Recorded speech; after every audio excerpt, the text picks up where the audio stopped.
Pipila ka adlaw sinulog na mga kapuso. Busa kumustahon nato ang mga nanginabuhi sa pag-ayo ug pag-ili sa sidina sa imahe ni Senyor Santo Niño.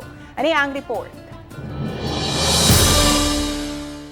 Kini ang nagkadiyang mga imahin sa Senyor Santo Niño. Kasagaran ini pinarepair sa mga deboto.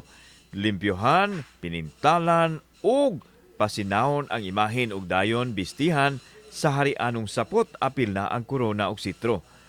Pwesto kini ni Manang Marcelina Pugoy kinsa nag-abang lang og luna aron makapanginabuhi.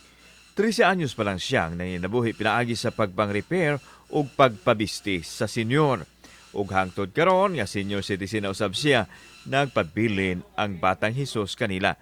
Bisan sa kamingaw tungod sa pandemic, nakasugakod ra ang iyahang pamilya. Kaluisan sa Ginoo naam sa ginagmay nga mari pero lahi gyud sa kinadto. O igo-igo ra gyud. Dili lang pagpamaligya kundi ang pagdayeg sa senyor ang labawng tumong ni Manang Marcelina sa iyang panginabuhi. Ang kahimsog sa panglawas ang giisip nga usa sa mga dakong milagro nga gihatag kanila sa Senyor Santo Niño bisan pa man sa nasinating kalisod. Siya may tag-iyas kalibutan.